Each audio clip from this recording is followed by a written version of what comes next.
ನಾರಾಯಣಂ ನಮಸ್ಕೃತ್ಯ ನರಂ ಚೈವ ನರೋತ್ತಮಂ ದೇವೀಂ ಸರಸ್ವತೀಂ ವ್ಯಾಸಂ ತಥೋ ಜಯಮುದೀರಯೇ.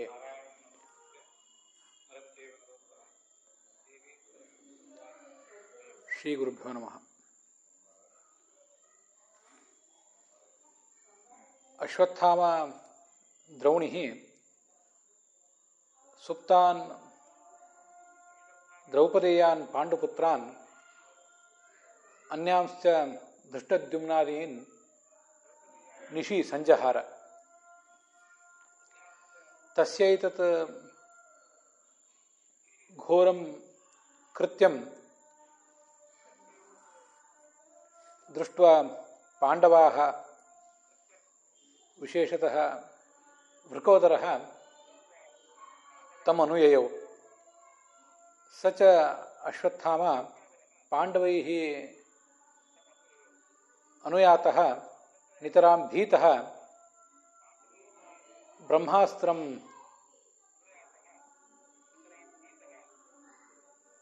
ಸಂದಧೆ. ಅರ್ಜುನೋಪಿ ಕೃಷ್ಣಾನುಜ್ಞೆಯ ಅಶ್ವತ್ಥಾಮ ಪ್ರಯುಕ್ತ ಬ್ರಹ್ಮಾಸ್ತ್ರ ಶಾಂತ್ಯೈ ಅನ್ಯದೇವ ಅಸ್ತ್ರಂ ಮುಮೋಚ. ವ್ಯಾಸಸ್ತು ಉಭೇ ಅಪಿ ಅಸ್ತ್ರೆ ನಿವಾರಯಾಮಾಸ. ತತಶ್ಚ ವ್ಯಾಸಾಜ್ಞೆಯ ಪರಾಜಿತಃ ದ್ರೌಣಿಃ ಸ್ವೀಯಂ ಮೂರ್ಧಜಂ ರತ್ನಂ ಭೀಮಸೇನಾಯ ಪ್ರತ್ಯಾರ್ಪಯತ್.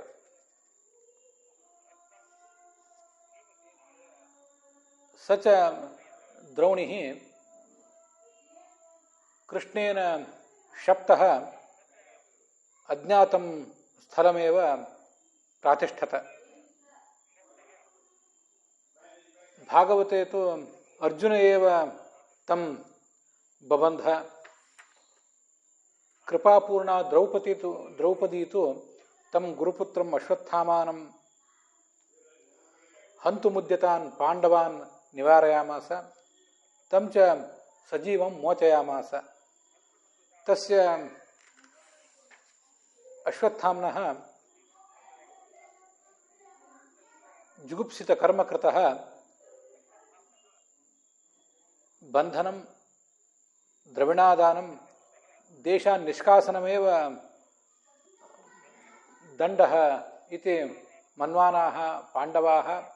ದ್ರೌಪದಿ ಚ ತಂ ನಿರವಾಪಯನ್ ಇತಿ ಕಥಾ ಭಾಗವತೆ ದೃಶ್ಯತೆ. ಭಾಗವತಸ್ಥಾ ಕಥಾ ಮಹಾಭಾರತಸ್ಥಾ ಚ ಕಥಾ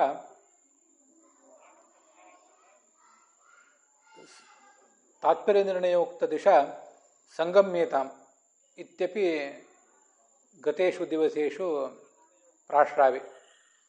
ಮಹಾಭಾರತದಲ್ಲಿ ಬರುವಂತೆ ಭೀಮಸೇನ ಅಶ್ವತ್ಥಾಮನನ್ನ ಬೆನ್ನಟ್ಟಿದ. ಭಾಗವತದಲ್ಲಿ ಬರುವಂತೆ ಅರ್ಜುನ ಬೆನ್ನಟ್ಟಿದ. ನಡುವೆ ಇವರಿಬ್ಬರಿಂದ ಭಯಭೀತನಾದಂಥ ಈ ಅಶ್ವತ್ಥಾಮ ಬ್ರಹ್ಮಾಸ್ತ್ರವನ್ನು ಪ್ರಯೋಗ ಮಾಡಿದ. ವ್ಯಾಸರು ಅಶ್ವತ್ಥಾಮ ಬಿಟ್ಟ ಬ್ರಹ್ಮಾಸ್ತ್ರವನ್ನು ಹಾಗೆ ಅರ್ಜುನ ಬಿಟ್ಟ ಬ್ರಹ್ಮಾಸ್ತ್ರವನ್ನು ಎರಡನ್ನೂ ತಡೆದರು. ಮಹಾಭಾರತದಲ್ಲಿ ಬರುವ ಕಥೆಗೆ ಪ್ರಾಶಸ್ತ್ಯ ಕೊಟ್ಟು ಅದಕ್ಕೆ ಒತ್ತು ಕೊಟ್ಟು ಭಾಗವತದಲ್ಲಿ ಬಂದ ಕಥೆಯನ್ನು ಕೇವಲ ಸ್ವಪ್ನ ಅಂತ ತಿಳಿಯಬೇಕು ಅಂತ ನಾವು ನೋಡಿದ್ದೇವೆ. ಅಂತೂ ಅಶ್ವತ್ಥಾಮ ತಾನೇ ತನ್ನ ಕೈಯಾರ ತನ್ನ ತಲೆ ಕೂದಲ ಜೊತೆಗೆ ಬೆಳೆದಿದ್ದಂಥ ಆ ರತ್ನವನ್ನು ಭೀಮಸೇನನಿಗೆ ಕಿತ್ತುಕೊಟ್ಟ.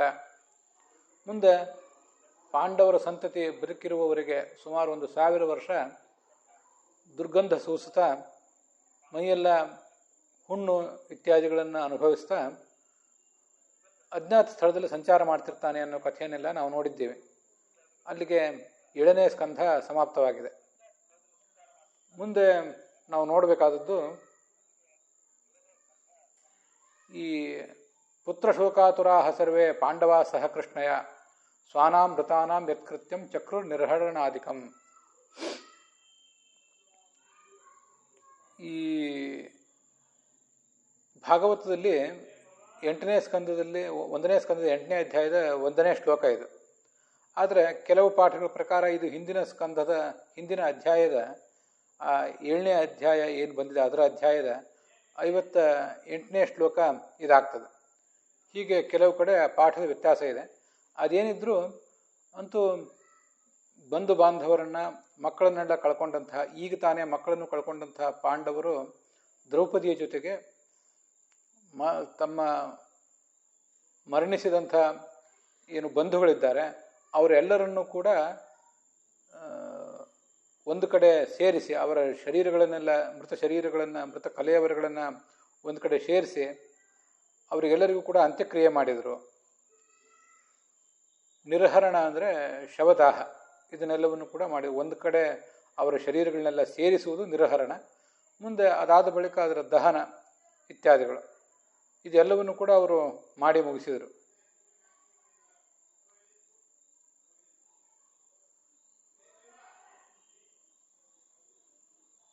ಅಥೋ ನಿಶಾಮಯಾಮಾಸ ಕೃಷ್ಣಾಯಾಹ ಭಗವಾನ್ ಪುರ ಪತಿತಾಯಾಹ ಪಾದಮೂಲೆ ರುದಂತ್ಯಾಯತ್ ಪ್ರತಿಷ್ಠುತಂ ಪಶ್ಯ ರಾಜ್ಞಿ ಅರಿದಾರಾಂಸ್ತೆ ರುದತೋ ಮುಕ್ತಮೂರ್ಧಜಾನ್ ಆಲಿಂಗ್ಯ ಸ್ವಪತೀನ್ ಭೀಮ ಗದಾ ಭಗ್ನೋರು ವಕ್ಷಸಃ. ಈ ಮೊದಲನೇ ಶ್ಲೋಕ ಏನು ನೋಡಿದ್ದೀವಿ, ಇದಕ್ಕೆ ಸಂಬಂಧಪಟ್ಟಂತೆ ವಿಶೇಷ ಅಂಶಗಳನ್ನು ನಾವು ವ್ಯಾಖ್ಯಾನಕ್ಕನುಸಾರವಾಗಿ ನೋಡುವಂಥದ್ದು ಏನಿಲ್ಲ. ಆದ್ದರಿಂದ ಯಾದವಾರ್ಯರ ವ್ಯಾಖ್ಯಾನದಲ್ಲೂ ವಿಜಯಧ್ವಜರ ವ್ಯಾಖ್ಯಾನದಲ್ಲೂ ಏನು ವಿಶೇಷ ಕಾಣಿಸೋದಿಲ್ಲ, ಆದ್ದರಿಂದ ಅದನ್ನು ಇಲ್ಲಿ ಹೇಳಲಿಲ್ಲ. ಮುಂದೆ ಈ 2ನೇ 3ನೇ ಶ್ಲೋಕದಲ್ಲಿ ಕೃಷ್ಣ ದ್ರೌಪದಿಗೆ ಆ ಸತ್ತವರ ಎಲ್ಲರ ದರ್ಶನ ಮಾಡಿಸಿದ್ದನ್ನು ನಾವು ನೋಡ್ತೇವೆ. ಹಿಂದೆ ಹೇಳಿದ್ದ, ಅವಳು ಈ ಜೂಜಿನ ಪ್ರಸಂಗದಲ್ಲಿ ಸಂಕಟಪಟ್ಟಾಗ ಅವಳಿಗೆ ಹೇಳಿದ್ದ, ನೀನು ಹೇಗೆ ಈಗ ದುಃಖ ಪಡ್ತಾ ಇದ್ದೆ, ಮುಂದೆ ನಿನ್ನಂತೆಯೇ ಈ ಕೌರವರ ಪತ್ನಿಯರೆಲ್ಲ ದುಃಖ ಪಡ್ತಾರೆ. ಅವರೆಲ್ಲರೂ ಕೌರವರು ಸತ್ತು ಹೋದಾಗ ಅವರ ಪತ್ನಿಯರು ಗೋಳಾಡುವುದನ್ನು ಮುಂದೆ ನೀನು ನೋಡುವವನಿದ್ದಿ ಅಂತ ಹೇಳಿದ್ದ. ರುದಂತ್ಯಾಯತ್ ಪ್ರತಿಷ್ಠುತಂ, ಆವಾಗ ಪ್ರತಿಜ್ಞೆ ಮಾಡಿದ್ದ, ಭೀಮಹತಾನ್ ದರ್ಶಯಿಷ್ಯೆ ಅಂತ ಪ್ರತಿಜ್ಞೆ ಮಾಡಿದ್ದ. ಆ ಥರ ಏನು ಪ್ರತಿಜ್ಞೆ ಮಾಡಿದ್ದ, ಆ ಪ್ರತಿಜ್ಞೆಗನುಸಾರವಾಗಿ ಈಗ ಅವರೆಲ್ಲರನ್ನು ಕೂಡ ತೋರಿಸಿದ ಕೃಷ್ಣ. ಪತಿತಾಯಾಹ ಪಾದಮೂಲೆ ರುದಂತ್ಯಾಯತ್ ಪ್ರತಿಷ್ಠುತಂ, ಕೃಷ್ಣನ ಪಾದಕ್ಕೆ ಅವಳು ಬಿದ್ದು ಅಳ್ತಾ ಇದ್ದಾಗ ಇವನು ಅವಳಿಗೆ ಸಮಾಧಾನ ಮಾಡಿದ್ದ. ಆವಾಗ ಹೇಳಿದ್ದ, ಮುಂದೆ ತೋರಿಸೋನಿದ್ದೇನೆ ಅಂತ. ಅದರಂತೆ ಈಗ ತೋರಿಸಿದ. ಪತ್ಸ್ಯ ರಾಜ್ಞಿ, ರಾಣಿ ದ್ರೌಪದಿಯೇ ಅರಿದಾರಾನ್, ಶತ್ರುಗಳ ಪತ್ನಿಯರು ದುರ್ಯೋಧನ ಮೊದಲಾದವರ ಪತ್ನಿಯರೆಲ್ಲರೂ ಕೂಡ ಗೋಳಾಡ್ತಾ ಇದ್ದಾರೆ, ಆ ಗೋಳಾಡೋದನ್ನು ನೀನು ನೋಡು. ಮುಕ್ತ ಮೂರ್ಧಜಾನ್, ತಮ್ಮ ತಮ್ಮ ಗಂಡಂದ್ರನ್ನು ಕಳ್ಕೊಂಡು ಎಲ್ಲರೂ ಕೂಡ ಸಂಕಟ ಪಡ್ತಿದ್ದಾರಲ್ಲ, ಅದನ್ನು ನೋಡು. ಆಲಿಂಗ್ಯ ಸ್ವಪತೀನ್ ಭೀಮ ಗದಾ ಭಗ್ನೋರು ವಕ್ಷಸಃ, ಭೀಮನೇ ಒಟ್ಟು 6 ಅಕ್ಷೋಹಿಣಿ ಸೈನ್ಯವನ್ನು ಈ ಕೌರವರ ಸೈನ್ಯವನ್ನು ನಾಶಪಡಿಸಿದ್ದ, ನಮಗದು ಗೊತ್ತಿದೆ. ಅದರಲ್ಲಿಯೂ ಈ ಕೌರವರನ್ನು 100 ಜನರನ್ನು ಕೂಡ ಭೀಮನೇ ಕೊಂದು ಹಾಕಿದ್ದ. ಹೆಚ್ಚಿನವರನ್ನ ಗದೆಯಿಂದ ಕೊದ್ದಿದ್ದ ಅಂತ ತಿಳ್ಕೋಬೇಕು. ಭೀಮ ಗದಾ ಭಗ್ನೋರು ವಕ್ಷಸಃ, ಗದೆಯಿಂದ ಹೊಡೆದು ಕೆಡವಿದ್ದ ದುರ್ಯೋಧನನನ್ನ, ಹಾಗೆ ದುಶಾಸನನ ಎದೆಯನ್ನು ಒಂದು ಖಡ್ಗದಿಂದ ಬಗೆದು ರಕ್ತಪಾನ ಮಾಡುವವರಂತೆ ತೋರಿಸ್ಕೊಂಡಿದ್ದ. ಅಂತೂ ಹೀಗೆ ಭೀಮನ ಗದೆಯಿಂದ ಕೆಲವರು ಎದೆ ಒಡೆದು, ಕೆಲವರು ತೊಡೆ ಒಡೆದು, ಕೆಲವರು ತಲೆ ಒಡೆದು ಬಿದ್ದಿದ್ರು. ಹೀಗ ಬಿದ್ದವರೆಲ್ಲರನ್ನು ಕೂಡ ಈಗ ಅವನು ತೋರಿಸಿದ.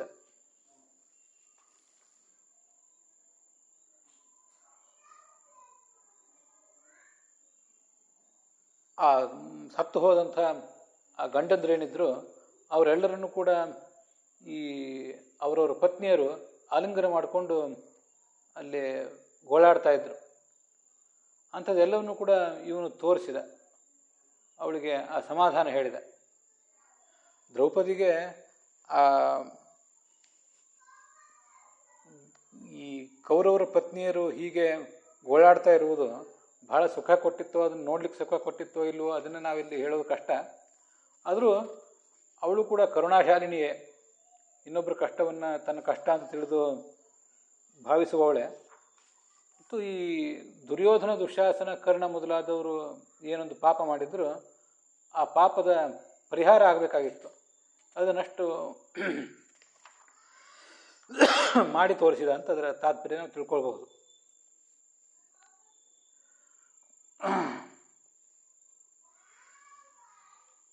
ಅಥತೆ ಸಂಪರೇತಾನಾಂ ಸ್ವಾನಾಂ ಉದಕಮಿಚ್ಛತಾಂ ದಾತುಂ ಸಕೃಷ್ಣಾಃ ಗಂಗಾಯಾಂ ಪುರಸ್ಕೃತ್ಯ ಯಯುಸ್ತ್ರಿಯಃ.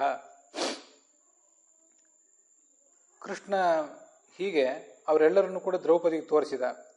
ಅದು ಮುಗೀತು. ಅದಾದ ಮೇಲೆ, ಇದೆಲ್ಲವನ್ನೂ ತೋರಿಸುವುದಾದ ಮೇಲೆ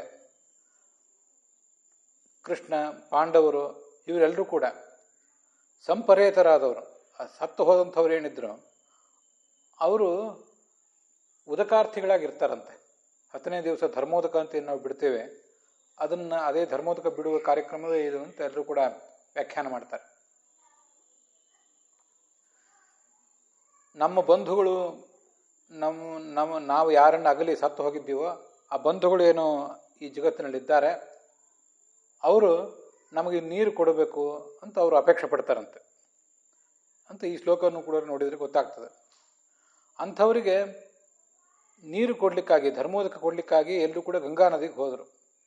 ಪುರಸ್ಕೃತ್ಯ ಯಯುಸ್ತ್ರೀಯ, ಸ್ತ್ರೀಯರು ಕೂಡ ಆ ಧರ್ಮೋದಕ ಕೊಡಲಿಕ್ಕೆ ಹೊರಟರು. ದ್ರೌಪದಿಯು ಕೂಡ ಅಲ್ಲಿ ಹೋದಳು. ಇದನ್ನು ಈ ಶ್ಲೋಕದಲ್ಲಿ ಗಮನಿಸ್ತೇವೆ.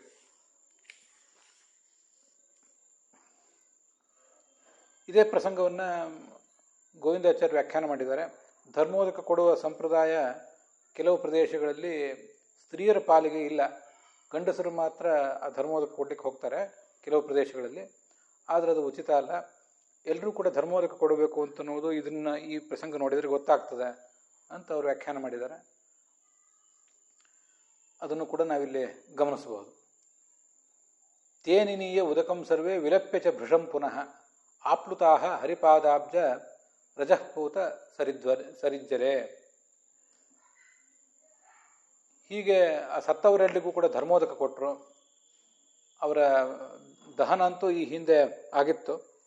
ಇನ್ನು ಮುಂದೆ ಅವ್ರಿಗೆ ಧರ್ಮೋದಕ ಕೊಟ್ಟರು. ಮತ್ತೊಂದು ಬಾರಿ ಅವರನ್ನು ನೆನಪಿಸ್ಕೊಂಡು, ಧರ್ಮೋದಕ ಕೊಡುವ ಪ್ರಸಂಗದಲ್ಲಿ ಮತ್ತೊಂದು ಬಾರಿ ಅವರ ನೆನಪಾಗ್ತದೆ. ಆದ್ದರಿಂದ ಎಲ್ಲರೂ ರೋಧಿಸಿದರು. ಭಗವಂತನ ಪಾದಕಮಲದಿಂದ ಹರಿದು ಬಂದಂತಹ ಗಂಗಾ ನದಿಯ ಆ ಪಾವನವಾದ ನೀರಿನಲ್ಲಿ ಮತ್ತೊಂದು ಸರಿ ಸ್ನಾನ ಮಾಡಿದರು. ಆಪ್ಲುತಾಹ ಹರಿಪಾದಾಬ್ಜ ರಜಃಪೂತ ಸರಿಜ್ಜಲೆ ಪುನಃ ಅಂತಿದೆ. ಮತ್ತೊಂದು ಸರಿ ಸ್ನಾನ ಮಾಡಿದರು ಅಂತ ಒಬ್ಬರು ವ್ಯಾಖ್ಯಾನಕಾರರು ಬರೆದಿದ್ದಾರೆ. ಈಗಾಗಲೇ ಒಂದು ಸರಿ ಸ್ನಾನ ಮಾಡಿ ಆ ಧರ್ಮೋದಕ ಕೊಟ್ಟಿದ್ರು, ಅದಾದ್ಮೇಲೆ ಇನ್ನೊಂದು ಸರಿ ಸ್ನಾನ ಮಾಡಿದರು ಅಂತ. ವಿಲಪ್ಯಚ ಭೃಶಂ ಪುನಃ ಅಂತಿದೆ. ಪುನಃ ಅಂತನ್ನೋದು ಮತ್ತೊಂದು ಬಾರಿ ಹತ್ತರು. ಈಗಾಗಲೇ ಶವದಾಹ ಆಗುವಾಗ ಆ ಪ್ರಸಂಗದಲ್ಲಿ ಒಂದು ಬಾರಿ ಹತ್ತಿದ್ರು. ದೊಡ್ಡ ಪ್ರಮಾಣದ ಬಂಧುಗಳ ಹತ್ಯೆ, ಅವರನ್ನು ಕಳ್ಕೊಳ್ಳುವುದು ಈ ಕೆಲವು ದಿವಸಗಳಲ್ಲಿ ಆಗಿದ್ದರಿಂದ ಮೇಲಿನ ಮೇಲೆ ದುಃಖ ಒತ್ತರಿಸಿ ಬರ್ತಾ ಇತ್ತು. ಎಲ್ಲರೂ ಅಳ್ತಾ ಇದ್ರು. ಶವದಹನ ಆದ ಮೇಲೆ ಕೆಲವು ದಿನಗಳಾದ ಮೇಲೆ ಈ ಧರ್ಮೋದಕ ಕೊಡುವ ಕ್ರಿಯೆ ನಡೆದಿರಬೇಕು. ಆವಾಗ ಮತ್ತೊಮ್ಮೆ ಹತ್ತರು ಮತ್ತು ಸ್ನಾನ ಮಾಡಿ ಧರ್ಮೋದಕ ಕೊಟ್ಟರು, ಮತ್ತೆ ಮತ್ತೊಮ್ಮೆ ಸ್ನಾನ ಮಾಡಿದರು ಅಂತ ಇಷ್ಟನ್ನು ನಾವು ತಿಳ್ಕೊಳ್ಬಹುದು. ಇಲ್ಲೂ ಕೂಡ ಬೇರೆ ಬೇರೆ ವ್ಯಾಖ್ಯಾನಗಳಲ್ಲಿ ಹೆಚ್ಚಿನ ಅಂಶಗಳೇನೂ ಇಲ್ಲ, ಆದ್ದರಿಂದ ಅದನ್ನು ಹೇಳ್ತಾ ಇಲ್ಲ.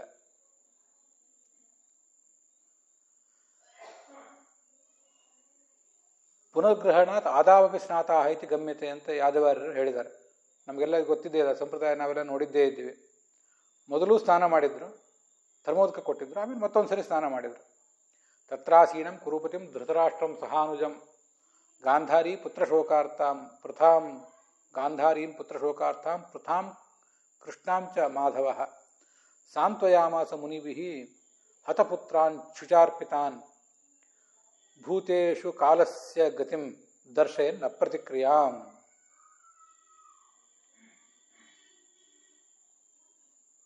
ಮುಂದೆ ಈ ಧರ್ಮೋದಕ ಕೊಡುವ ಕ್ರಿಯೆ ಎಲ್ಲ ಮುಗಿದ ಮೇಲೆ ಪ್ರಾಯ ಆ ಮುಂದೆ 12-13 ದಿವಸಗಳ ಕ್ರಿಯೆ ಎಲ್ಲ ಏನಾಗ್ತದೆ ಅದು ಎಲ್ಲ ಮುಗಿದ ಮೇಲೆ ಅಂತ ತಿಳ್ಕೊಬೇಕು ನಾವು. ಅಂತೂ ಎಲ್ಲ ಕ್ರಿಯೆಗಳು ಮುಗಿದಿದ್ದವು, ಸತ್ತವರಿಗೆ ಮಾಡಬೇಕಂತ ಎಲ್ಲ ಕ್ರಿಯೆಗಳು ಮುಗಿದು ಹೋಗಿದ್ದವು. ಅದು ಮುಗಿದು ಹೋದ ಮೇಲೆ ನಡೆದಂಥ ಇದೊಂದು ಘಟನೆ. ಎಲ್ಲರೂ ಅಲ್ಲಿ ಕೂತ್ಕೊಂಡಿದ್ರು. ಧೃತರಾಷ್ಟ್ರ ಕೂತ್ಕೊಂಡಿದ್ದ, ಅವನ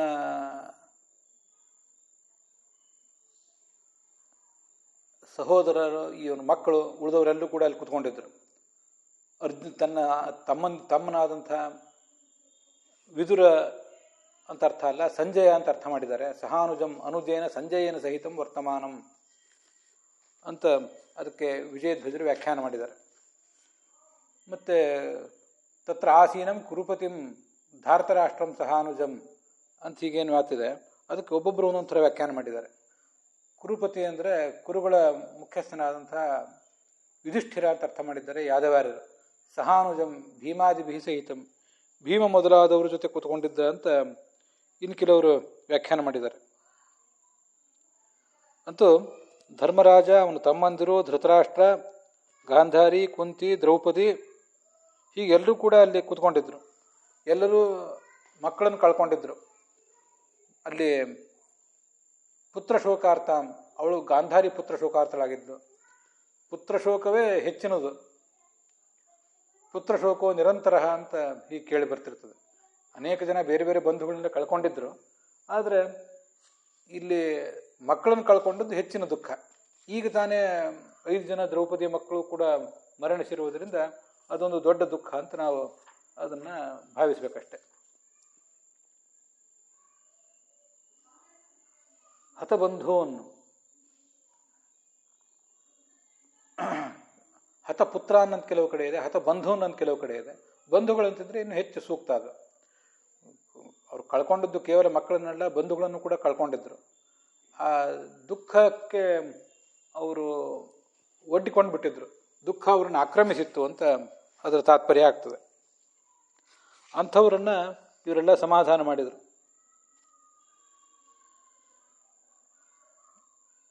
ಶೋಕೇನ ಅರ್ಪಿತಾನ್, ಆ ಶೋಕದಿಂದ ಪೀಡಿತರಾದಂಥವ್ರು ಎಲ್ಲರೂ ಕೂಡ. ಅಂಥವರಿಗೆ ಈ ಕೃಷ್ಣ ಮಾಧವ ಸಮಾಧಾನ ಮಾಡಿದ, ತಾನೂ ಸಮಾಧಾನ ಮಾಡಿದ, ಮತ್ತು ಮುನಿಗಳ ಮೂಲಕ ಸಮಾಧಾನ ಮಾಡಿದ ಅಂತ ಇಲ್ಲಿರೋದು. ಭೂತೇಶು ಕಾಲಸ್ಯ ಗತಿಂ ದರ್ಶಯನ್ ನ ಪ್ರತಿಕ್ರಿಯಾಂ. ಈ ಜಗತ್ತಿನಲ್ಲಿ ಎಲ್ಲರೂ ಕೂಡ ಕಾಲವಶರಾಗಿದ್ದಾರೆ. ಅವರಿಗೆ ಆ ಕಾಲದ ಗತಿಗೆ ಏನೂ ಪ್ರತಿಕ್ರಿಯೆ ಇಲ್ಲ, ಯಾರೂ ಏನೂ ಕೂಡ ಮಾಡುವುದೇ ಸಾಧ್ಯ ಇಲ್ಲ ಅಂತ ಆ ಕಾಲದ ಮಹಿಮೆಯನ್ನು ಅವರೆಲ್ಲರಿಗೂ ಕೂಡ ಹೇಳಿದೆ. ಮಹಾಭಾರತದಲ್ಲಿ ಒಂದು 2-3 ಕಡೆ ಇಂಥ ಪ್ರಸಂಗಗಳು ಬಂದಿವೆ, ಭಾಗವತದಲ್ಲೂ ಕೂಡ ಬಂದಿದೆ. ಅದನ್ನು ನಾವು ಕೂಡ ಇಲ್ಲಿ ಅನುಸಂಧಾನಕ್ಕೆ ತಂದುಕೋಬೇಕು. ಭೂತಾನಿ ಕಾಲ ಪಚತೀತಿ ವಾರ್ತಾ ಅಂತ ಮಹಾಭಾರತದ ಯಕ್ಷಪ್ರಶ್ನದಲ್ಲಿ ಬಂದಿದೆ. ಕಾಲನಾಮಕನಾದ ಭಗವಂತ ಎಲ್ಲ ಭೂತಗಳನ್ನು ಕೂಡ ಬೇಯಿಸ್ತಾ ಇದ್ದಾನೆ, ಅವರ ಪಾಕ ಮಾಡ್ತಾ ಇದ್ದಾನೆ ಅಂತ. ಮತ್ತು ಕಾಲಃಪಚತಿ ಭೂತಾನಿ ಸರ್ವಾಣ್ಯೇವ ಮಹಾಮತೆ ಅಂತ ಮತ್ತೊಂದು ಕಡೆ ಮಹಾಭಾರತದಲ್ಲೇ ಬಂದಿದೆ. ಎಲ್ಲ ಭೂತಗಳನ್ನು ಕೂಡ ಕಾಲ ಅಂತನ್ನೋದು ಪಕ್ವ ಮಾಡ್ತಾನೇ ಇರ್ತದೆ ಅಂತ. ಅದು ಇಂಥದೇ ಒಂದು ಪ್ರಸಂಗದಲ್ಲೇ ಮಹಾಭಾರತದಲ್ಲೇ ಬಂದಿರುವಂಥ ವಿಚಾರ. ಹೀಗೆ ಸಮಾಧಾನ ಹೇಳುವಂಥ ಪ್ರಸಂಗವೇ ಅದು ಕೂಡ. ಕೃಷ್ಣ ಹೇಳಿದ ಮಾತೋ ಅಥವಾ ಉಳಿದ ಋಷಿಗಳು ಹೇಳಿದ ಮಾತೋ ಅಂತೂ ಕಾಲಃ ಪಚತಿ ಭೂತಾನಿ ಸರ್ವಾಣ್ಯೇವ ಮಹಾಮತೆ ಅಂತ. ಕಾಲ ಅಂತನ್ನುವುದು ಎಲ್ಲರನ್ನೂ ಕೂಡ ಹೀಗೆ ಬಾಧಿಸ್ತದೆ, ತನ್ನ ಹತೋಟಿಗೆ ತಗೊಳ್ತದೆ, ಅವ್ರನ್ನ ಹುಟ್ಟಿಸ್ತದೆ, ನಾಶ ಮಾಡ್ತದೆ. ಅದಕ್ಕೆ ಏನೂ ಪ್ರತಿಕ್ರಿಯೆ ಇಲ್ಲ. ನಚ ದೈವ ಕೃತೋ ಮಾರ್ಗಃ, ಈ ದೈವ ನಮ್ಮ ಪಾಲಿಗೊಂದು ಹಣೆ ಬರಹವನ್ನು ಬರೆದಿಟ್ಟಿದೆಯಲ್ಲ, ಅದನ್ನು ಏನು ಪ್ರಯತ್ನ ಮಾಡಿದರೂ ಕೂಡ ನಮಗೆ ಅಳಿಸ್ಲಿಕ್ಕಾಗೋದಿಲ್ಲ. ಘಟತಾಪಿ ಚಿರಂ ಕಾಲಂ, ಎಷ್ಟು ಕಾಲ ಪ್ರಯತ್ನ ಮಾಡಿದ್ರು, ಏನು ಶತಪ್ರಯತ್ನ ಮಾಡಿದರೂ ಕೂಡ ದೈವ ನಮಗಾಗಿ ವಿಧಿಸಿರುವ ಒಂದು ಮಾರ್ಗವನ್ನು ತಪ್ಪಿಸ್ಲಿಕ್ಕಾಗೋದಿಲ್ಲ. ಆ ಮಾರ್ಗವನ್ನು ಬಿಟ್ಟು ಬೇರೆ ಕಡೆ ನಮಗೆ ಪ್ರಯಾಣ ಮಾಡಲಿಕ್ಕೂ ಕೂಡ ಆಗೋದಿಲ್ಲ.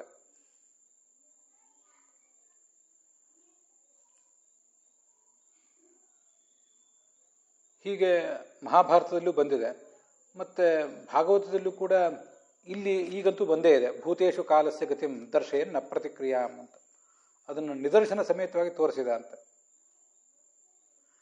ಮತ್ತೆ ಮುಂದೆ ಮುಚುಕುಂದನ ಪ್ರಸಂಗದಲ್ಲಿ ಕೂಡ ಒಂದು ಶ್ಲೋಕ ಬರ್ತದೆ. ಕಾಲೋ ಬಲಿಯಾನ್ ಬಲವಾನ್, ಕಾಲೋ ಬಲಿಯಾನ್ ಬಲಿನಾಂ ಭಗವಾನ್ ಈಶ್ವರೋ ವ್ಯಯ ಪ್ರಜಾ ಸಂಹರತೆ ಚಾಯಂ ಪಶುಪಾಲೋ ಯಥಾ ಪಶೂನ್ ಅಂತ. ಒಬ್ಬ ಪಶುಪಾಲಕನಾದಂಥ ವ್ಯಕ್ತಿ ಪಶುಗಳನ್ನು ಹೇಗೆ ತನ್ನ ಹತೋಟಿಯಲ್ಲಿ ಇಟ್ಕೊಂಡು ಅವುಗಳನ್ನು ನಿಯಂತ್ರಿಸ್ತಾ ಇರ್ತಾನೆ, ಅದರಂತೆ ಈ ಕಾಲನಾಮಕನಾದ ಭಗವಂತ ಎಲ್ಲರನ್ನೂ ಕೂಡ ತನ್ನ ಹತೋಟಿಯಲ್ಲಿ ಇಟ್ಕೊಂಡಿರ್ತಾನೆ, ಅವರನ್ನು ನಿಯಂತ್ರಿಸ್ತಾನೆ. ಪ್ರಜಾ ಸಂಹರತೆ ಕ್ರೀಡನ್, ಅನಾಯಾಸವಾಗಿ ಲೀಲೆಯಿಂದ ಈ ಜಗತ್ತನ್ನೆಲ್ಲ ಹೀಗೆ ಮಾಡ್ತಾನೆ ಅಂತ ಅಲ್ಲಿ ಬಂದಿದೆ. ಹೀಗೆ ಬೇರೆ ಯಾರೋ ಇದನ್ನು ನಮಗೆ ಇಂಥ ಒಂದು ಸಂಕಟದ ಪ್ರಸಂಗದಲ್ಲಿ ಹೇಳಿದರೆ ಅದರಿಂದ ಸಮಾಧಾನ ಆಗ್ತದೋ ಇಲ್ಲೋ ಗೊತ್ತಿಲ್ಲ. ಆದರೆ ಸ್ವಯಂ ಕಾಲನಾಮಕನಾದ ಭಗವಂತನೇ ಅದನ್ನು ತಾನೂ ಹೇಳಿದ, ತನ್ನ ಪ್ರತೀಕರಾದಂಥ ಋಷಿಗಳ ಮೂಲಕ ಹೇಳಿಸಿದ. ಅದು ಬಹಳ ಮಹತ್ವದ್ದು. ಹೀಗೆ ಮಹಾಭಾರತದಲ್ಲೇ ಬಂದಿರುವಂತಹ ಆ ಮಾತು, ಅದು ಸಾಂತ್ವನದ ಪ್ರಸಂಗದಲ್ಲೇ ಬಂದಿರೋದು. ಕಾಲಸ್ಸರ್ ಪಚತಿ ಭೂತಾನಿ ಸರ್ವಾಣ್ಯೇವ ಮಹಾಮತೆ ಅಂತ. ಇಲ್ಲಿಯೂ ಕೂಡ ಅದೇ ಮಾತು ಬಂದಿದೆ. ಹೀಗೆ ಅದನ್ನೆಲ್ಲವನ್ನು ಕೂಡ ತೋರಿಸಿದೆ. ಭೂತೇಶು ಕಾಲಸ್ಯ ಗತಿಂ ದರ್ಶಯನ್ ನ ಪ್ರತಿಕ್ರಿಯಾಂ. ಮುಂದೆ ಘಾತಯಿತ್ವ ಅಸತಃ ರಾಜ್ಞಾ ಕಚಸ್ಪರ್ಶ ಹತಾಯುಷಃ ಸಾಧಯಿತ್ವ ಜಾತಶತ್ರೋ ಸ್ವರಾಜ್ಯಂ ಕಿತವೈಹಿ ಹತಂ. ಮುಂದೆ ಕೃಷ್ಣ ಏನು ಮಾಡಿದ, 3 ಶ್ಲೋಕಗಳಲ್ಲಿ ಅವನು ಏನು ಮಾಡಿದ್ದ ಅಂತ ಅನ್ನೋದನ್ನು ಒಟ್ಟಿಗೆ ವರ್ಣನೆ ಮಾಡ್ತಾರೆ. ಈ ಎಲ್ಲ ಶತ್ರುಗಳ ಕೂಡ ಸದೆ ಬಡ್ದ ಕೃಷ್ಣ. ಅಷ್ಟಾದಶಾಕ್ಷೌಹಿಣೀನಾಂ ತಾವದ್ಭಿರ್ ಮಾಯಾದಿನೈ ಕೃತಂ ವ್ಯಾಪಾದನಂ ಏನ ತಸ್ಮೈ ವಿಶ್ವಾತ್ಮನೇ ನಮಃ ಅಂತ ಒಂದು ಶ್ಲೋಕ ಕೇಳಿ ಬರ್ತದೆ. ಅದು ಮುಂದೆ ಭಾಗವತದಲ್ಲೇ ಕೇಳಿ ಬರ್ತದೆ. ಅಷ್ಟಾದಶ ಅಕ್ಷೌಹಿಣೀನಾಂ, 11 ಅಕ್ಷೌಹಿಣಿ ಸೈನ್ಯವನ್ನು, ತಾವದ್ಭಿ ದಿನೈ, ಅಷ್ಟೇ ದಿನಗಳಲ್ಲಿ, ಮಾಯೆಯ ತಾವದ್ಭಿರ್ ಮಾಯೆಯ ದಿನೈ ಕೃತಂ ವ್ಯಾಪಾದನಂ ಏನ, ಅವರೆಲ್ಲರನ್ನು ಕೊಂದು ಹಾಕಿದವನು ಯಾರು? ಈ ಭಗವಂತನೇ ಕೊಂದು ಹಾಕಿದವನು. ತಸ್ಮೈ ವಿಶ್ವಾತ್ಮನೇ ನಮಃ, ಅವನು ವಿಶ್ವಾತ್ಮ. ಅವನು ಭೀಮನಂಡಿ 6 ಅಕ್ಷೋಹಿಣಿ ಸೈನ್ಯವನ್ನು ಕೊಂದಂಥ ಭೀಮನಂಡಿರುವವನು ಅವನೇ. ಅವನಕ್ಕಿಂತ ಕಡಿಮೆ ಸಂಹಾರ ಮಾಡಿದ ಅರ್ಜುನನಲ್ಲೂ ಅವನೇ ಇದ್ದಾನೆ, ಅಶ್ವತ್ಥಾಮನಲ್ಲಿ ಅವನಿದ್ದಾನೆ. ಭೀಷ್ಮ ದ್ರೋಣ ಕರ್ಣರು ಏನು ಸಂಹಾರ ಮಾಡಿದರು ಅವರಲ್ಲೂ ಒಳಗೆ ನಿಂತು ಸಂಹಾರ ಮಾಡಿದವನು ಅವನೇ. ಅಂಥ ವಿಶ್ವಾತ್ಮನಾದ ಭಗವಂತನಿಗೆ ಅಂತ ಮುಂದೆ ಒಂದು ಕಡೆ ಬರ್ತದೆ. ಹೀಗೆ ಘಾತಯಿತ್ವ ಅಸತಃ, ಅಸಜ್ಜನರಾದವರು ದುರ್ಜನರು ಅವರೆಲ್ಲರನ್ನೂ ನಾಶಪಡಿಸಿದ, ಜೊತೆಗೆ ಸಜ್ಜನರನ್ನು ನಾಶಪಡಿಸಿದ. ಯಾಕೆಂದರೆ ರಾಜ್ಞಾ ಕಚಸ್ಪರ್ಶ ಹತಾಯುಷಃ. ರಾಜ್ಞಿ ಅಂದರೆ ದ್ರೌಪದಿ. ಅವಳ ಈ ಕೂದಲನ್ನು ಹಿಡಿದು ಬಿಚ್ಚಿದ್ನಲ್ಲ, ಅವಳ ಮುಡಿ ಹಿಡಿದು ಎಳೆದಿದ್ನಲ್ಲ ದುರ್ಯೋಧನ. ಆವಾಗ ದುರ್ಯೋಧನ, ದುಶ್ಯಾಸನ, ಕರ್ಣ ಮೊದಲಾದವರೆಲ್ಲ ಅದಕ್ಕೆ ಬೆಂಬಲನೆ ಕೊಟ್ಟಿದ್ರು.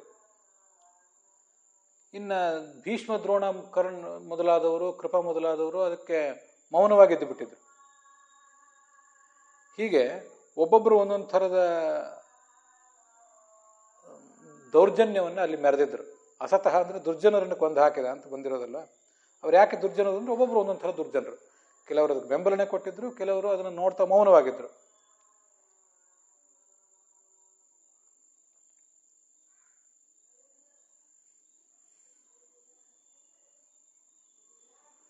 ಹೀಗೆ ಆ ದ್ರೌಪದಿಯ ಮುಡಿ ಹಿಡಿದು ಎಳೆಯಲ್ಪಟ್ಟಾಗಲೇ ಇವರ ಆಯುಷ್ಯವು ಕೂಡ ಹೋಗಿತ್ತು. ಅಂಥವ್ರೆಲ್ಲರನ್ನೂ ಕೂಡ ಇವನು ಕೊಂದು ಹಾಕಿದ ಕೃಷ್ಣ. ಸಾಧಯಿತ್ವ ಅಜಾತಶತ್ರೋ ಸ್ವರಾಜ್ಯಂ ಕಿತವೈಹಿ ಹತಂ. ಈ ಜೂಜುಕೋರರಾದಂಥ ದುರ್ಯೋಧನ, ದುಶ್ಯಾಸನ, ಕರ್ಣ ಮೊದಲಾದವರು, ಶಕುನಿ ಮೊದಲಾದವರು ಏನು ರಾಜ್ಯವನ್ನು ಕಿತ್ಕೊಂಡಿದ್ರು, ಅಜಾತಶತ್ರುವಾದ ಯಾವ ಶತ್ರುವೂ ಇಲ್ಲದ ಈ ಧರ್ಮರಾಜನ ರಾಜ್ಯವನ್ನು ಕಿತ್ಕೊಂಡಿದ್ರು, ಅದನ್ನು ಸಾಧಯಿತ್ವ, ಅದನ್ನು ಮತ್ತೆ ಅವನಿಗೆ ಕೊಡಿಸಿದ. ಯಾಜಯಿತ್ವ ಅಶ್ವಮೇಧೈಹಿತಂ, ಅವನಿಗೆ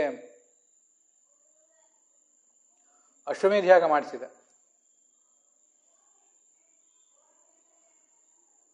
ತ್ರಿಭಿಹಿ ಉತ್ತಮ ಕಲ್ಪಕೈಹಿ, ಶ್ರೇಷ್ಠ ಗುಣಮಟ್ಟದ 3 ಅಶ್ವಮೇಧಯಾಗಗಳನ್ನು ಮಾಡಿಸಿದ.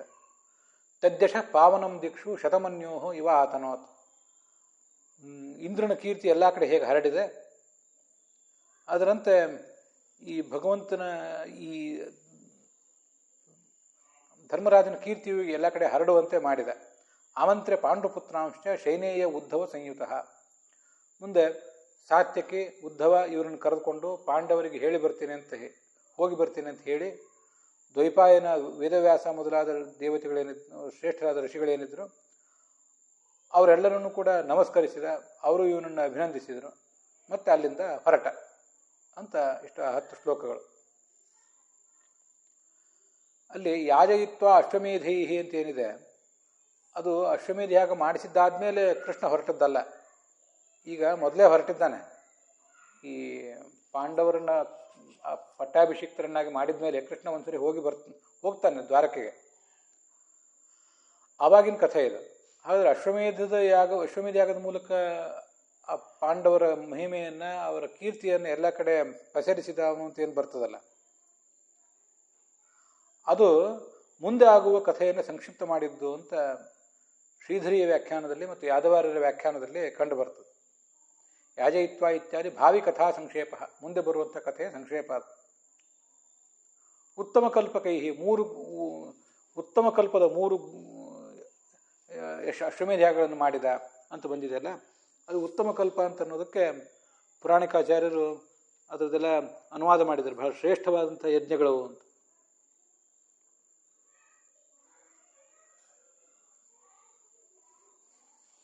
ಒಂದಕ್ಕೆ 3 ಪಾಲು ಫಲ ನೀಡಬಲ್ಲಂಥ 5 ಅಶ್ವಮೇಧ ಯಾಗಗಳನ್ನು ಮಾಡಿಸಿದ ಅಂತ ಇದೆ. ಅದೆಲ್ಲ ಮಹಾಭಾರತ ತಾತ್ಪರ್ಯ ನಿರ್ಣಯದಲ್ಲಿ ಆ 30ನೇ ಅಧ್ಯಾಯದಲ್ಲಿ ಮಹಾಭಾರತ ಯಾಗವನ್ನು ವರ್ಣನೆ ಮಾಡುವಂಥ ಪ್ರಸಂಗದಲ್ಲಿ ಆ ಎಲ್ಲ ಶ್ಲೋಕಗಳು ಕೂಡ ಬಂದಿವೆ. ಒಟ್ಟಾರೆ 15 ವರ್ಷಗಳ ಕಾಲ ಆ ಯಜ್ಞ ನಡೀತು ಅಂತ ಅಲ್ಲಿ ಕೇಳಿ ಬರ್ತದೆ. ಸಯೇವ ಮಧ್ಯ ಹರಿದೈವತಃ ಕ್ರತು ಪಂಚಾಶ್ವಮೇಧಾತ್ಮಕ ಉಚ್ಚಕಲ್ಪ ದಿನೇ ದಿನೇ ಸ್ಪೃದ್ಧ ಗುಣೋ ಬಭೂವ ಮುದಾವಹೋ ವತ್ಸರ ಪಂಚಕತ್ರಯಂ. ಒಟ್ಟು 15 ವರ್ಷ. ಒಂದು ಅಶ್ವಮೇಧ ಯಾಗ ನಡೀಲಿಕ್ಕೆ 5 ವರ್ಷ ಬೇಕು. 3 ಮಾಡಿದ ಅಂದರೆ ಒಟ್ಟು 15 ವರ್ಷ ಅಶ್ವಮೇಧ ಯಾಗ ನಡೀತು ಅಂತ ತಾತ್ಪರ್ಯ ನಿರ್ಣಯದ 30ನೇ ಅಧ್ಯಾಯದ 146 ಶ್ಲೋಕಗಳಲ್ಲಿ ಬಂದಿದೆ. ಹೀಗೆ ಅದು ಉತ್ತಮ ಕಲ್ಪದ ಅಶ್ವಮೇಧ ಯಾಗ ಅಂತ ಬಂದಿದೆ ಅಲ್ಲಿ. ಪಂಚಾಶ್ವಮೇಧಾತ್ಮಕ ಉಚ್ಚಕಲ್ಪ.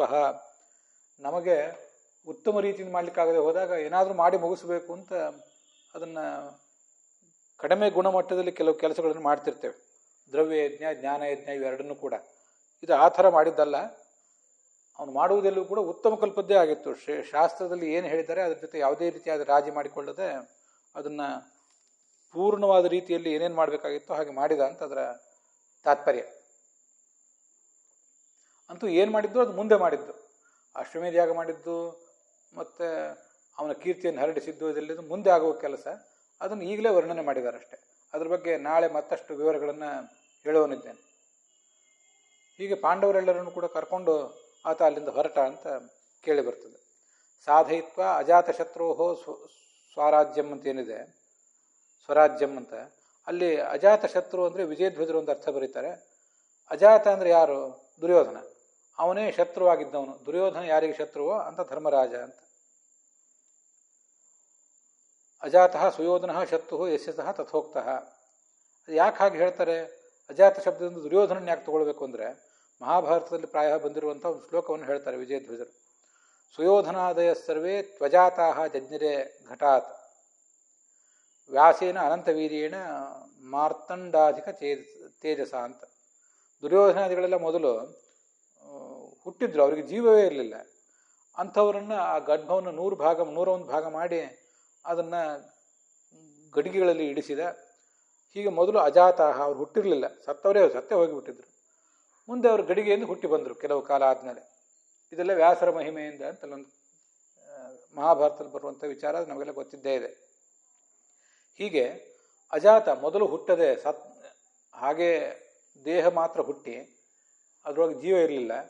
ಅಂಥವನು ಆ ಅಜಾತರು 101 ಜನ ಏನಿದ್ದಾರೆ ತಂಗಿ ಜೊತೆಗೆ, ದುಶ್ಯರಾಳ ಜೊತೆಗೆ, ಅದರಲ್ಲಿ ಮುಖ್ಯನಾದವನು ಈ ಅಜಾತನಾದಂಥ ದುರ್ಯೋಧನ. ಆದ್ದರಿಂದ ಅಜಾತನಾದ ದುರ್ಯೋಧನನೇ ಯಾರಿಗೆ ಶತ್ರು ಅಂತ ಈಗ ಒಂದು ವ್ಯಾಖ್ಯಾನ ಮಾಡಿದ್ದಾರೆ. ಅದರದ್ದೇನು ಭಾಳ ಉತ್ತಮವಾದ ವ್ಯಾಖ್ಯಾನ ಏನಲ್ಲ. ಅಜಾತ ಶತ್ರು ಅಂದರೆ ಇವನು ಯಾರಿಗೂ ಕೂಡ ಶತ್ರುತ್ವವನ್ನು ಸಾಧಿಸಿದವನಲ್ಲ, ಯಾರ ವಿಷಯದಲ್ಲಿ ಕೂಡ. ನ ಜಾತಃ ಶತ್ರು ಯಶಸಃ ತಥೋಕ್ತಃ. ತನ್ನ ಮೃದುವಾದ ಮನೋಭಾವನದಿಂದ ಎಲ್ಲರನ್ನೂ ಕೂಡ ಗೆದ್ದವನು ಅಂತ ಒಂದು ತಾತ್ಪರ್ಯ ಅಷ್ಟೆ. ಶತ್ರುವಿನ ಮನಸ್ಸನ್ನು ಗೆದ್ದವನು, ಅದು ಮುಖ್ಯ ಅಷ್ಟೆ.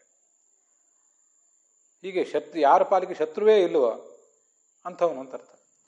ಮತ್ತೆ ಅಜಾತ ಶತ್ರು ಅಂದರೆ ಶಾತಯಿತ, ನಮ್ಮನ್ನು ಯಾರು ಸದೆ ಬಡಿತಾನೋ ಅವನು ಶತ್ರು. ನಮ್ಮನ್ನು ಸದೆ ಬಡಿಯುವವರೇ ಯಾರಿಲ್ಲವೋ, ನಮ್ಮನ್ನು ಸದೆ ಬಡಿಯುವುದೇ ಯಾರಿಗೂ ಸಾಧ್ಯ ಇಲ್ಲದೆ ಹೋದರೆ ನಾವು ಅಜಾತಃ ಶತ್ರು ಯಸ್ಯ ಸಹ ಅಜಾತ ಶತ್ರು, ಹಾಗೆ ಇನ್ನೊಂದು ಅರ್ಥ. ಅಂತೂ ನಾವು ಇನ್ನೊಬ್ಬರನ್ನು ದ್ವೇಷಿಸುವುದಿಲ್ಲ ಯಾವ ಕಾರಣಕ್ಕೂ, ನಮ್ಮನ್ನು ಯಾರೂ ಸದೆ ಬಡಿಯಲಾರರು. ಹಾಗಿದ್ರೆ ಅಂಥವ್ರನ್ನ ಅಜಾತ ಶತ್ರುಗಳು ಅಂತ ಕರೀತಾರೆ. ಅದು ಮುಖ್ಯವಾದ ಅರ್ಥ. ಅಜಾತ ಅಂದರೆ ದುರ್ಯೋಧನ ಅಂತ ಅರ್ಥ ಮಾಡುವುದಿಲ್ಲ, ಅದೇನು ಅಷ್ಟು ಬಹಳ ಉತ್ತಮವಾದ ಅರ್ಥ ಏನಲ್ಲ. ನಿಮಗೆ ಬೇಕಾದರೆ ಆ ಅರ್ಥವನ್ನು ತಗೊಳ್ಳಿ ಅಂತೂ ಅವರು ಅರ್ಥ ಹೇಳಿದ್ದಾರೆ, ಅದನ್ನು ಇಲ್ಲಿ ವರ್ಣನೆ ಮಾಡಿದ್ದೀನಿ. ಪಂಚಾನಾಂ ತ್ರಿಗುಣ ಫಲಕತ್ವ ಉಪಪಾದನಾಯ ಏವ ಉತ್ತಮ ಕಲ್ಪಕೈ. 5 ಯಜ್ಞ ಅವರು ಇಷ್ಟು ಯಜ್ಞಗಳನ್ನು ಮಾಡಿದರು, ಅವೆಲ್ಲ ಅತಿ ಶ್ರೇಷ್ಠವಾದ ಫಲವನ್ನು ಕೊಡುವಂಥ ಯಜ್ಞಗಳಾಗಿದ್ದವು. ದಕ್ಷಿಣೆ ಕೊಡುವಾಗಲೂ ದಾನಗಳನ್ನು ಮಾಡುವಾಗಲೂ ಎಲ್ಲವನ್ನೂ ಆ ಥರ ಮಾಡಿದ್ರು. ತದ್ಯಜ್ಞ ಪಂಚಕಮಜಸ್ತ್ರಿಗುಣಂ ಸಯೇಭ್ಯ ಸದ್ದಕ್ಷಿಣಾಂ ಕ್ರತುಪತಿ ನಿಖಿಲಾಮವಾಪ್ಯ ಚಕ್ರೇಶ್ವಮೇಧ ಏಕಂ ತೇಷಾಂ ಹರಿಹಿ ಬಹು ಸುವರ್ಣ ನಾಮಧೇಯಂ ಅಂತ ತಾತ್ಪರ್ಯ ನಿರ್ಣಯದಲ್ಲಿ ಬಂದಿರುವಂಥ ಒಂದು ಶ್ಲೋಕವನ್ನು ಕೂಡ ಯಾದವಾರರು ಅಲ್ಲಿ ಉದ್ಧರಿಸಿದ್ದಾರೆ. ನಾನು 146ನೇ ಶ್ಲೋಕವನ್ನು ಉದ್ಧರಿಸಿದೆ. ಅದಲ್ಲದೆ ಮತ್ತೊಂದು ಶ್ಲೋಕವನ್ನು ಕೂಡ ಅವರು ಉದ್ಧರಿಸಿದ್ದಾರೆ. ಎಷ್ಟೆಷ್ಟು ಪ್ರಮಾಣದಲ್ಲಿ ಸುವರ್ಣ ದಕ್ಷಿಣೆ ಕೊಡಬೇಕು ಅಂತೆಲ್ಲ ಮಾತಿದೆ. ಹಾಗೆ ಅದರಂತೆ ಆ ದಕ್ಷಿಣೆಯನ್ನೆಲ್ಲ ಕೂಡ ಅವರು ಕೊಡಿಸಿದರು ಅಂತ ಅದರ ತಾತ್ಪರ್ಯ.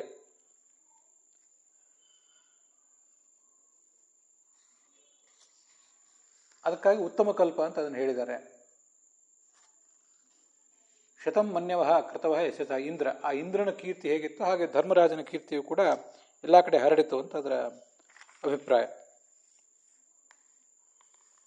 ಅಲ್ಲಿಗೆ ಆ 10 ಶ್ಲೋಕಗಳ ವ್ಯಾಖ್ಯಾನದೊಂದಿಗೆ ಇವತ್ತಿನ ಈ ಭಾಗ ಸಮಾಪ್ತವಾಗಿದೆ. ಹುಸಿಯ ನಾಡಿ ಹೊಟ್ಟೆ ಹೊರೆವ ವಿಷಯದಲ್ಲಿ ರಸಿಕನೆಂದು ಹುಸಿಗೆ ಹಾಕದಿರೋ ಇನ್ನ ಶ್ರೀಕೇಶನೇ, ಈಶನಿನ್ನ ಚರಣ ಭಜನೆ ಆಸೆಯಿಂದ ಮಾಡುವೆ, ದೋಷರಾಶಿ ನಾಶ ಮಾಡು ಶ್ರೀಶಕೇಶವ. ಶ್ರೀಕೃಷ್ಣಾರ್ಪಣಮಸ್ತು.